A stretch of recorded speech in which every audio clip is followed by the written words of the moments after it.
مجھے تو ایسا لگتا ہے تمہاری عورتیں تم سے آگے بڑھ جائے گی.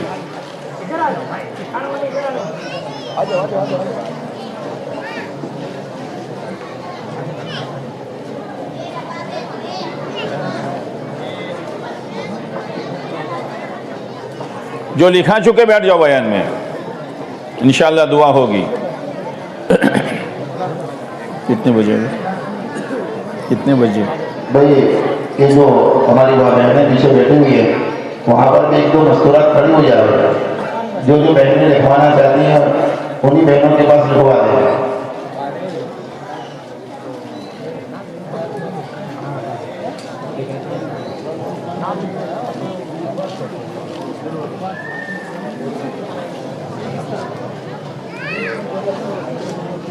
ارے ان کو ترتیب سمجھانا، بیٹھا ہے تو بھیڑ ہو رہی ہے تو.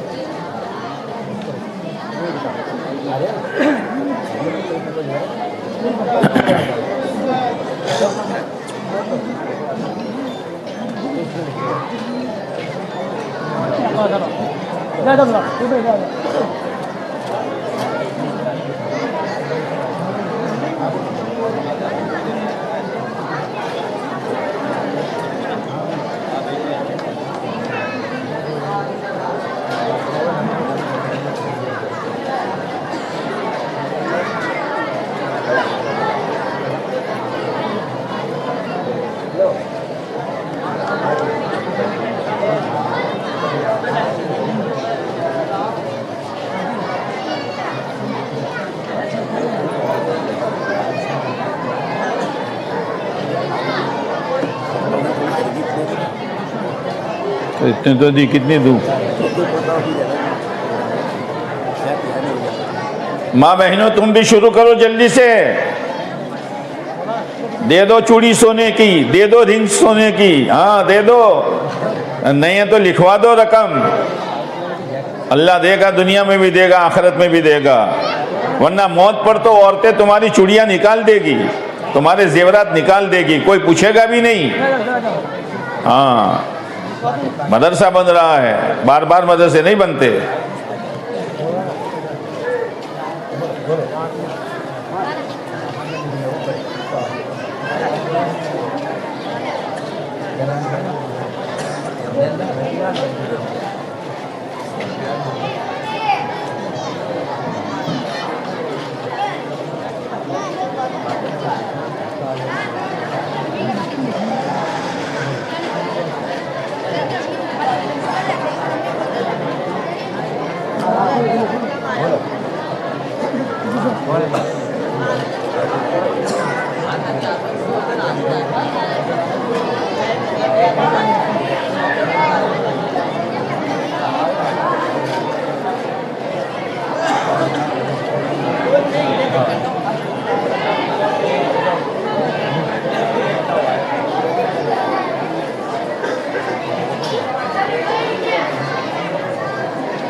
اچھا بھائی بیٹھ جاؤ، چلو بعد میں آپ لکھاتے رہنا.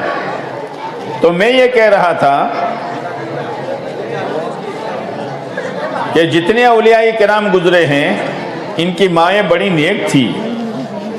خواجہ قطب الدین بختیار کاکی رحمۃ اللہ علیہ چھوٹے بچے تھے، مدرسے جاتے تھے تو بچہ مدرسے یا اسکول سے آتا ہے، چپل بعد میں نکلتا ہے، پہلے امی سے کھانا مانگتا ہے. تو وہ بھی کھانا مانگتے تھے، لیکن وہ اللہ کی بندی تھی. حالانکہ کھانا گھر میں ہوتا تھا، فوراً کھانا نہیں دیتی تھی.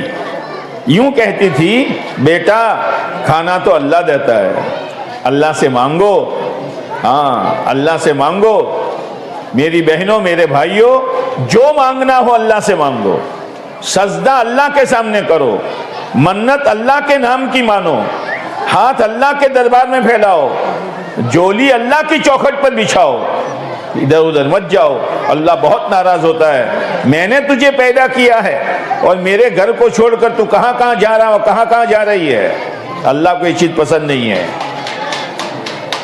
تو کہ امی اللہ سے کیسے مانگوں؟ تو کہ بیٹا وضو کرو، ٹوٹا پھوٹا وضو کراتی تھی، کہا بیٹا نماز پڑھو،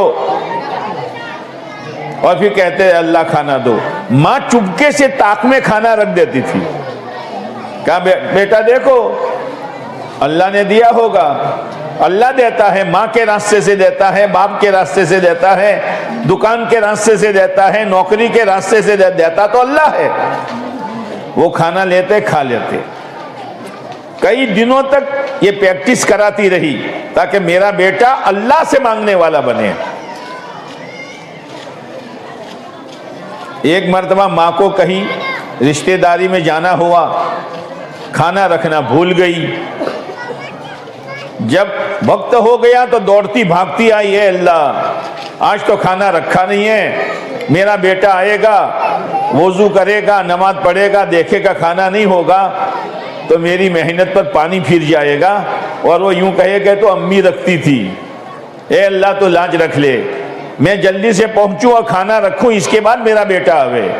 لیکن گھر پہنچی تو بیٹا تو لیٹا ہوا تھا، کہا بیٹا کھایا؟ کہ کھایا۔ کس نے دیا؟ کہ اللہ نے دیا، لیکن امی آج کے کھانے کا ٹیسٹ بہت اچھا تھا۔ اللہ نے لاج رکھ لی اور اللہ نے ان کو اپنا ولی بنا دیا۔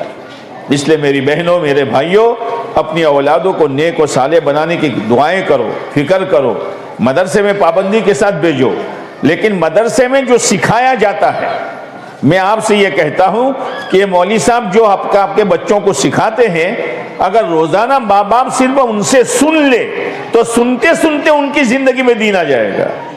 ہاں جو پڑھایا جائے گھر پر، اس لیے کہ تربیت جو ہوگی وہ گھر پر ہوگی۔ مدرسے میں تو بچہ بہت کم رہتا ہے، گھر میں زیادہ رہتا ہے۔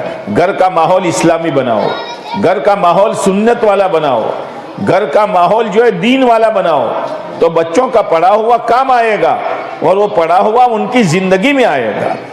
اس لیے میرے بھائیوں اپنے آپ کو دیندار بناؤ، دین پر چلنے کی کوشش کرو، اور دین پر چلنے کے لیے دو باتیں ہیں، اندر کی طاقت ہے ایمان کی، اور ایمان بنانے کا موقع اللہ نے ہر ایک کو دیا ہے۔ جو دعوت و تبلیغ کی مبارک محنت ہے، مت کہنا کہ مجھے معلوم نہیں تھا کہ ایمان کہاں بناؤں۔ قیامت کے دن یہ عذر نہیں چلے گا، پورے شہر میں پوری دنیا میں دعوت کا کام ہے، اپنے آپ کو اس میں لگاؤ، تعلیم میں بیٹھو، پنکوسا میں جاؤ، کوئی جماعت آ جائے تو اس کے بیان میں بیٹھو، مولوی صاحبوں کے بعد بیٹھو، تو انشاءاللہ کوئی نہ کوئی بات دل پر اثر کر جائے گی، اور انشاءاللہ ہماری زندگی میں آخرت کا فکر پیدا ہو جائے گا۔ دوسری بات، رمضان شریف آ رہے ہیں، ہاں خوب قدر کرنا، آنے میں دیر کرتا ہے، جانے میں دیر نہیں کرتا۔ آیا اور گیا، کتنے رمضان چلے گئے، زندگی میں کوئی تبدیلی نہیں آئی۔ ہاں رمضان کی قدر کرو، خالی کھانے پینا چھوڑنے کا نام روزہ نہیں ہے، گناہ چھوڑ دو، آنکھوں کے گناہ چھوڑو، زبان کے گناہ چھوڑو، کان کے گناہ چھوڑو، کام شارٹ کر لو، باقی وقت اللہ کی عبادت میں لگاؤ۔ روزانہ صلاۃ التسبیح پڑھو، اشراق چاشت اوابین پڑھو، روزانہ 2 پارے 3 پارے 4 پارے پڑھو، اور ابھی سے نیت کرو کہ نہ مجھے اس رمضان میں 4 قرآن ختم کرنے ہیں، 5 قرآن ختم کرنے ہیں، ہر نماز مجھے جماعت کے ساتھ پڑھنی ہے، اور زیادہ نہیں تو کم سے کم رمضان المبارک کے مہینے میں تو مجھے 1 مرتبہ 3 دن اللہ کے راستے میں ضرور جانا ہے۔ جاؤ گے؟ کون کون جائے گا؟ ذرا ہاتھ اٹھاؤ تو، ہاتھ تمہارے چھوٹے ہیں؟ اللہ مدد فرمائے، اللہ مدد فرمائے۔ تو میں یہ کہہ رہا تھا کہ سیدھا راستہ کون سا؟ صراط مستقیم۔ ہم جو مانگتے ہیں نا، یہ اللہ صراط مستقیم پر چلا دے، وہ صراط مستقیم پر چلنے والے کون؟ جن پر تیرا انعام ہوا ہے، اور وہ انعام والے کون؟ صحابہ کرام. وہ انعام والے کون؟ اولیاء کرام. مرنے کے بعد ان سے ملاقات ہو جائے گی. وہ راستہ پکڑو. پھر دوسری بات بھی مانگی ہے، غیر المغضوب علیہم ولا الضالین. اے اللہ ان لوگوں کے راستے پر مت چلنا جس پر تیرا غصہ ہوا ہے، اور جو گمراہ ہوئے ہیں ان کے راستے پر مجھے مت چلانا. تو آپ علیہ السلام سے پوچھا گیا مس صراط المستقیم، صراط مستقیم کیا ہے؟ تو آپ نے فرمایا ما انا علیہ واصحابی. ایک تھرمامیٹر دیا ہے ہر ایک کو، جس پر میں ہوں وہ میرے صحابہ ہے. بس جس پر میں ہوں وہ میرے صحابہ ہے. آپ علیہ السلام نے جو کچھ کیا وہ دین، صحابہ نے جو کچھ کیا وہ دین، اولیاء کرام نے جو کچھ کیا وہ دین. لہذا اس کو پکڑو. کھانے میں، پینے میں، چہرے مہرے میں، لباس پوشاک میں، شادی بیاہ میں، موت میت میں، کمانے میں، خرچ کرنے میں، آپس کے تعلقات میں، بچوں کی دینی تربیت کرنے میں صراط مستقیم پکڑو گے تو قرآن یہ کہتا ہے وَأَنَّ هَذَا صِرَاطِي مُسْتَقِيمًا فَاتَّبِعُوهُ. یہ میرا سیدھا راستہ ہے. ہائی وے روڈ ہے. ہائی وے روڈ کہاں جاتا ہے؟ کہ دنیا سے جنت تک. لیکن جب ہائی وے روڈ جاتا ہے نا تو چھوٹے چھوٹے راستے بھی آتے ہیں، پاٹیے آتے ہیں. پاٹیے، ہاں، ان پاٹیوں میں مت گھس جانا. قرآن کہتا ہے وَلَا تَتَّبِعُوا السُّبُلَ. ایک یہودیوں کا پاٹیا ہے، ایک عیسائیوں کا پاٹیا ہے، کرسچن کا پاٹیا ہے، گمراہ لوگوں کا پاٹیا. وہاں مت جانا، ورنہ جس پاٹیے پر جائے گا وہاں چلا جائے گا تو، اور ہائی وے روڈ چھوٹ جائے گا صراط مستقیم. اس لیے میرے بھائیوں اپنے آپ پر قابو کرو، اللہ سے ہدایت مانگو. اور رمضان تو ہدایت کا مہینہ ہے ہی ہے، اس لیے اللہ سے ہدایت مانگو. کوئی گھر ہمارا ایسا نہ بچے جس میں روزہ نہ ہو. ہاں روزہ، مرد بھی عورتیں بھی، 16 سال 15 سال کے جو اوپر کے بچے بچیاں وہ بھی روزہ رکھیں. پہلے تو چھوٹے چھوٹے معصوم بچے روزہ رکھتے تھے. ہاں، مائیں مشق کرواتی تھی، اور جب بچہ روتا تھا تو کھیلنے میں لگا دیتی تھی افطار تک. یہ مائیں مشق کراتی تھی. اس لیے میرے بھائیوں پورا مجمع اس بات کی ایک نیت کر لو کہ آج کے بعد سے انشاءاللہ ہماری کوئی نماز آگے پیچھے نہیں ہوگی. اور رمضان آ رہا ہے، کوئی روزہ آگے پیچھے نہیں ہوگا. اور تیسری نیت یہ کر لو کہ آج کے بعد سے میرے گھر میں کوئی حرام لقمہ نہیں آئے گا. حرام لقمہ مت کھاؤ، اپنے بچوں کو مت کھلاؤ، اپنے گھر والیوں کو مت کھلاؤ، اللہ کے واسطے مت کھلاؤ. چٹنی روٹی کھا لو، پھٹا پرانا پہن لو، سٹلیوں میں سفر کرو. گاڑی ہونا ضروری نہیں ہے، لیکن لون سے گاڑیاں مت لاؤ، لون سے مکانیں مت بناؤ، شادیوں کے لیے لون مت لو. لون اور سود حرام ہے، اور سود کی روٹی میں اور سور کی بوٹی میں کوئی فرق نہیں ہے. سود کھا لو یا سور کی بوٹی کھا لو، اس لیے کہ سود بھی اللہ نے حرام کیا ہے اور سور بھی اللہ ہی نے حرام کیا ہے. مت لو مت لو مت لو. عیاشیوں کے لیے اپنے آخرت مت اجاڑو، اپنے پیروں پر کلہاڑے مت مارو. آخری بات کہہ رہا ہوں، پڑھانے والے مولوی صاحبوں کی قدر کرو. ارے سلام تو کرو مولوی صاحب کو، کہ مولوی صاحب تم کو سلام کریں گے. سلام کرو، کبھی خیریت پوچھو. مولوی صاحب خیریت ہے؟ کوئی تکلیف تو نہیں ہے؟ کوئی تکلیف اتنا پوچھو گے تو مولوی صاحب کہیں گے کہ نہیں میں کوئی ایسی جگہ پڑھاتا ہوں جہاں میرا کوئی ہمدرد ہے. پوچھتے نہیں ہیں. ہاں کب پوچھیں گے معلوم ہے؟ جب مولوی صاحب نے کسی بچے کو تھوڑی تنبیہ کر دی تو آ جائے گا مدرسے میں. مولوی صاحب تب مولوی صاحب ہو کہ کسائی ہو؟ چھوکرے کو اس لیے بھیجا ہے. کیا کہہ رہا ہے یار؟ اگر تنبیہ کی ہے تو اس کے فائدے کے لیے کی ہے. مولوی صاحب کو کیا دشمنی ہے تیرے بیٹے سے؟ وہ پڑھ سکتا ہے لیکن پڑھتا نہیں ہے، اس لیے مولوی صاحب کبھی تنبیہ کرتے ہیں. لیکن مولوی صاحبوں کو بھی سنبھالنا چاہیے، سوچ سمجھ کر تنبیہ کرنی چاہیے. استری ہوتی ہے نا، استری پریس جوئیز ہے کہ چولہوئی بھیرو امباڑا پریس ہے، بھیرو امباڑا ہے نا پریس. تو پریس کتنی گرم کرو گے کہ جیسا کپڑا کاٹن ہے تو فل کر دو اور مل مل ہے تو فل کر دو. اگر مل مل میں فل کر دیا تو کپڑا اور پریس دونوں ایک ہو جائیں گے، ہے نا. تو جیسا بچہ ایسی تنبیہ کرو. بعد مرتبہ بعد مولوی صاحب کی کٹیو ہوتی ہے. کٹیو یعنی عادت اچھی نہیں ہوتی. ان کو مارے بغیر چین پڑتا نہیں ہے نا. تو ہم لوگ فیصلہ کیا کرتے ہیں؟ نکال دو، نکال. ایسا نہ، مولوی صاحب ہماری آنکھ ہے، اب آنکھ میں اگر ریت کا دانہ چلا گیا تو آنکھ پھوڑ دو، آنکھ پھوڑ دو کہ نہ ریت کا دانہ نکالو. اب عورتیں بہت ماہر ہوتی ہیں، اگر آنکھ کے بال اندر چلا جاوے تو کیا کرتی ہے؟ مل مل کی اوڑھنی لیتی ہے اور اس کو تھوک لگاتی ہے اور اندر گھما کر آسانی کے ساتھ وہ ریت کا دانہ اور بال نکال دیتی ہے. تو آنکھ بھی بچ گئی اور ریت کا دانہ بھی نکل گیا. لیکن اگر کوئی وہ کانڈی والا بوگرا آتا ہے نا، جسے گھر دھوتے ہیں، کیا کہتے ہیں آپ؟ بوگرا کہتے ہیں نا، چیوڑا، ساوڑا، ساوڑنا، ارے سمجھ گئے نا آپ. اب کوئی آدمی آنکھ میں ریت کا دانہ پڑ گیا اور ساوڑنا لے کے صاف کر رہا ہے، صاف ہوگا؟ ہاں. مولوی صاحب کو برا بھلا نہ کہو، وہ تو ہوتا رہتا ہے، بھول ہر ایک سے ہوتی ہے، لیکن چپکے سے کہہ دو. بچے کے سامنے تو یوں کہو کہ مولوی صاحب اس کی ہڈی توڑ دو، یہ پڑھتا نہیں ہے نا، تو بچہ پڑھنے لگے گا. اور مولوی صاحب سے کہو مولوی صاحب ذرا سنبھالو، تمہارے بھی بچے ہیں، ذرا چپکے سے کہہ دو، ورنہ وہ بچہ جو ہے نا بار بار شکایت کرے گا. اور تم نے بچے کو کہہ دیا کہ مولوی صاحب اس کی تو ہڈی توڑ دو، دوبارہ نہیں کہے گا بلکہ سبق یاد کرنے میں لگ جائے گا. یہ ہے، اس لیے باریک ململ کی اوڑھنی سے وہ دانہ نکالنا ہے، یہ نہیں کہ ساوڑنا لے کے آنکھ پھوڑ دینی ہے. اس لیے مولوی صاحب کو بھی سنبھالنا چاہیے، جیسا بچہ ایسی تربیت، جیسا کپڑا ایسی پریس کو گرم کیا جائے گا. بھائی بات میری سمجھ میں آ رہی ہے؟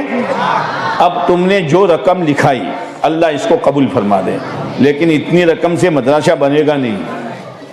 نیت یہ کرو کہ انشاءاللہ جو کچھ آئے گا تھوڑا بہت مدرسے میں لگاتے رہیں گے اور ایک پیسہ چندے کا نہیں لائیں گے.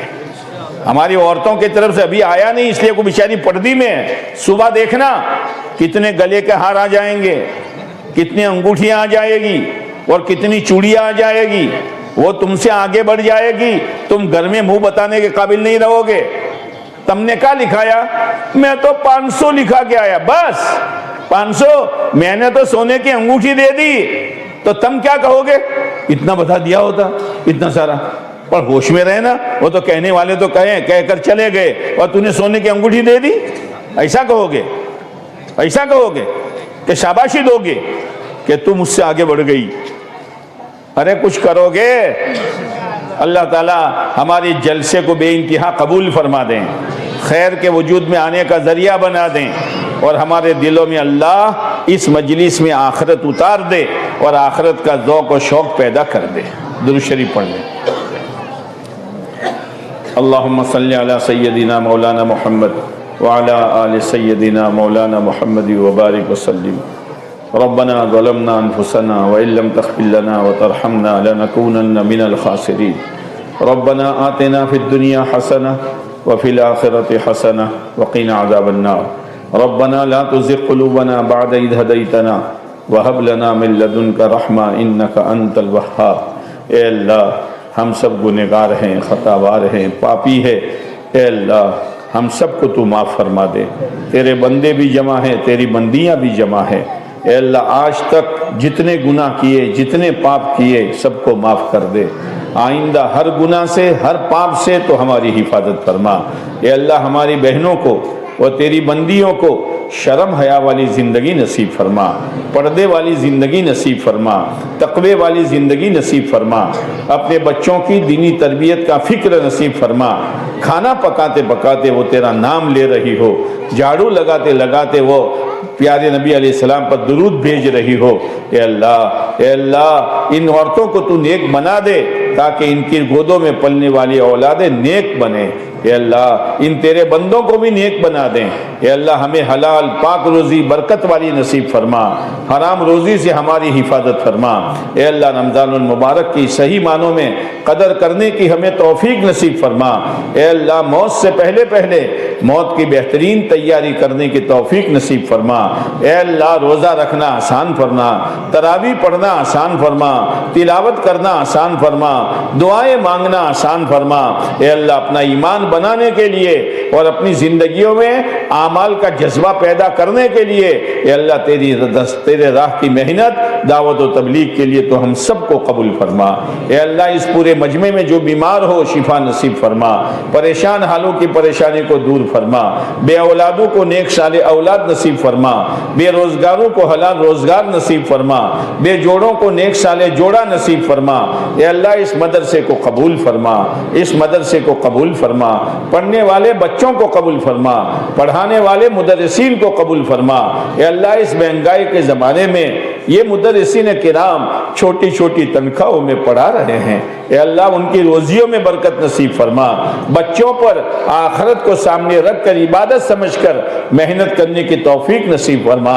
اے اللہ آج تیرے بندوں نے اس مدرسے کے بنانے کے لیے جو رقمیں لکھائی ہے اور جو دی ہے اور آئندہ جو دینے کا جذبہ ہے سب کو قبول فرما، دنیا آخرت میں بہتر سے بہتر بدلہ مرحمت فرما۔ اے اللہ دنیا آخرت میں تم سے راضی ہو جا۔ اے اللہ اس شہر کے مسلمانوں پر اپنی خصوصی عمومی رحمتوں کا نزول فرما۔ اے اللہ ہمارے مرحومین کی مغفرت فرما، ان کے درجات کو بلند فرما۔ اے اللہ ہم سب کی جائز حاجتوں کو پورا فرما۔ سب سے بڑی ہماری حاجت یہ ہے جب موت آ رہی ہو مولا، موت آئے گی نہ کسی کو چھوڑا ہے نہ چھوڑے گی، موت پر سارا کھیل ختم ہو جائے گا، سارا تماشا ختم ہو جائے گا۔ اے اللہ اچانک کی موت سے، ایکسیڈنٹ کی موت سے، دواخانے کی موت سے، اچانک کی موت سے تو ہماری حفاظت فرما۔ اے اللہ جب ہماری موت کا وقت آئے ہمارے زبان پر کلمہ شہادت جاری فرما۔ اے اللہ کلمہ شہادت جاری فرما۔ اے اللہ جہاں موت کا مسئلہ پورا ہوا مولا قبر کا مسئلہ آ کے کھڑا ہو جائے گا۔ تیرے محبوب علیہ السلام نے فرمایا لوگوں قبر سے بڑھ کر گھبرا دینے والا منظر میں نے اور منظر نہیں دیکھا ہے۔ اے اللہ ہم اکیلے ہوں گے، ہزاروں من مٹی کے نیچے دبے ہوئے ہوں گے، ہمارے کرتوت سارے قبر میں جمع ہوں گے اور جیسے ہمارے کرتوت ہوں گے اسے ہمارے ساتھ معاملہ کیا جائے گا۔ اے اللہ نہ کسی کو بلا سکتے ہیں نہ کوئی ہمارے پاس آ سکتا ہے۔ فرشتہ پوچھے گا تیرا رب کون؟ دنیا میں تو رب کو پہچانا نہیں تھا، جواب نہیں دے سکے گا۔ تیرے چلنے کا راستہ کیا؟ آج تو مسلمان جو راستہ سمجھ میں آتا ہے چلتا ہے، اسلام کو چھوڑ دیتا ہے، وہ جواب نہیں دے سکے گا۔ پیارے نبی علیہ السلام کا نور والا چہرہ بتایا جائے گا، پہچانتا ہے کون ہے؟ نہیں پہچان سکے گا۔ بس فرشتہ ایک ڈنڈا مارے گا، 70 گز زمین میں دھس جائے گا، پھر نکالا جائے گا، جہنم کی کھڑکی کھول دی جائے گی، سانپ بچھو ڈال دیے جائیں گے، قیامت تک کے عذاب میں مبتلا رہے گا۔ اے اللہ اس عذاب قبر سے ہماری حفاظت فرما، موت سے پہلے گناہوں سے بچنا آسان فرما، نیکی کرنا آسان فرما، جتنی نمازیں چھوڑ دی ہے قضا کرنے کی ہمت نصیب فرما، جتنے روزے چھوٹ گئے ہیں قضا کرنے کی ہمت نصیب فرما، جتنے حرام کاروبار کیے ہیں اے اللہ چھوڑنے کی ہمت نصیب فرما۔ اے اللہ حشر کے میدان میں اے اللہ تیرے سامنے پوری زندگی کا حساب دینا ہے۔ اے اللہ جب تک تیرا بندہ اور تیری بندی جواب نہیں دے گا تب تک وہاں سے قدم نہیں ہٹے گا۔ اے اللہ حوض کوثر پر پیارے نبی علیہ السلام کے پاس جانا ہے، حوض کوثر کے سوا کوئی پانی نہیں ہوگا، فرشتے روکیں گے مت جاؤ، آپ فرمائیں گے آنے دو میرے ہیں، فرشتے کہیں گے نبی جی پیٹوں پر پتھر باندھ کر طائف کے میدان میں لہو لہان ہو کر اپنے گھروں میں 2 مہینے چولہے بجھوا کر اپنی بیٹی فاطمہ کی چھاتی کا دودھ خشک کروا کر احد کے میدان میں 70 صحابہ کو شہید کروا کر جو آپ نے ان کو دین دیا تھا، جو آپ نے اسلام دیا تھا، جو صراط مستقیم دیا تھا، انہوں نے تو اس پر رندہ پھیر دیا تھا، نئی چیزیں انہوں نے اپنا لی تھی۔ آپ علیہ السلام ناراض ہوں گے اور فرمائیں گے سحقن سحقن سحقن، دور ہو جاؤ، ہٹو، منہ کالا کرو، میرے پاس نہ آؤ۔ اے اللہ ان بد نصیبوں میں ہمارا شمار نہ فرما۔ اے اللہ نام اعمال تقسیم کیا جائے گا، نیک لوگوں کو داہنے ہاتھ میں اور بے دین لوگوں کو بائیں ہاتھ میں۔ اے اللہ پل صراط کا راستہ 1500 برس کا راستہ ہے، بال سے زیادہ باریک ہے، تلوار کی دھار سے زیادہ تیز ہے، اس پر چلنے کے لیے دین کی اور اسلام کی اور صراط مستقیم کی ضرورت پڑے گی۔ اگر دین اسلام اور صراط مستقیم ہے، بجلی کی طرح، تیز ہوا کی طرح، تیز گھوڑے کی طرح پار ہو جائے گا، اور اگر نہیں ہے 2 ٹکڑے ہو کر جہنم میں گر جائے گا۔ اے میرے مولا، اے میرے مولا، مرنے کے بعد بڑی بڑی منزلیں آنے والی ہے، ہم نے اس کو بھلا دیا ہے۔ اے اللہ ان منزلوں کی تیاری کرنے کا موقع تو نے ہمیں دیا ہے۔ اے اللہ اس پورے مجمع کے مردوں کو، عورتوں کو، جوانوں کو، بوڑھوں کو، ہر ایک کو قبول فرما، ہر ایک کی جائز حاجتوں کو پورا فرما، ہر ایک کی جائز مرادوں کو پورا فرما۔ جن بندوں نے بندیوں نے دعا کے لیے کہا، لکھا، متوقع رہے، ان کے مقاصد خیر میں کامیابی نصیب فرما۔ اے میرے مولا، تیرے ذات عالی کے بعد ہم پر اگر کسی کا احسان ہے تو تیرے محبوب علیہ السلام کا ہے۔ اے اللہ باپ کا بھی اتنا احسان نہیں، ماں کا بھی اتنا احسان نہیں، کوئی باپ اپنی اولاد کے لیے 1 گھنٹہ نہیں رویا، لیکن ہمارے آقا تو عرفات کے میدان میں اونٹنی پر بیٹھ کر اپریل کی تپتی ہوئی دھوپ میں 6 گھنٹے تک امت کے لیے روئے ہیں۔ اے اللہ ہم آپ کے احسان کا بدلہ نہیں دے سکتے، ہم تو صرف اتنا کہتے ہیں کہ آج تک جتنے ریت کے دانے چمکے ہیں قیامت تک چمکیں گے، اور آج تک جتنے ستارے جگمگائے ہیں قیامت تک جگمگائیں گے، اور آج تک جتنے بارش کے قطرے گرے ہیں قیامت تک گریں گے، اور آج تک درختوں کے پتے جتنے اگے ہیں قیامت تک اگیں گے۔ ان سب کی تعداد کے برابر ہم میں سے ایک ایک کا نام لے کر ہمارا آقا کی خدمت میں صلاۃ و سلام کا نذرانہ پیش کر دیجئے۔ ان اللہ وملائکتہ یصلون علی النبی یا ایھا الذین آمنوا صلوا علیہ وسلموا تسلیما۔ اللہم صل علی سیدنا مولانا محمد وعلی آل سیدنا مولانا محمد وبارک وسلم۔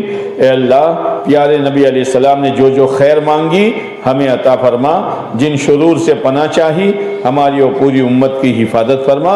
اے اللہ اس مجمع میں جو بیمار ہو، ان کے گھروں میں جو بیمار ہو، ان کے خاندان میں، محلے میں، شہر میں اور پوری امت میں جو بیمار ہو، ان کو شفاء کاملہ نصیب فرما۔ ہمارے کہنے اور سننے کو اور ان تیرے بندوں نے جو عزائم کیے ہیں رمضان کی قدر کرنے کے، نماز پڑھنے کے، رمضان میں کم سے کم 3 دن لگانے کے اور اس مدرسے کی تعمیر کو پورا کرنے کے، ان کے عزائم کو قبول فرما۔ ربنا تقبل منا انک انت السمیع العلیم وتب علینا انک انت التواب الرحیم۔ صلی اللہ تعالی علی خیر خلقہ محمد وعلی آلہ واصحابہ اجمعین، آمین یا رب العالمین برحمتہ۔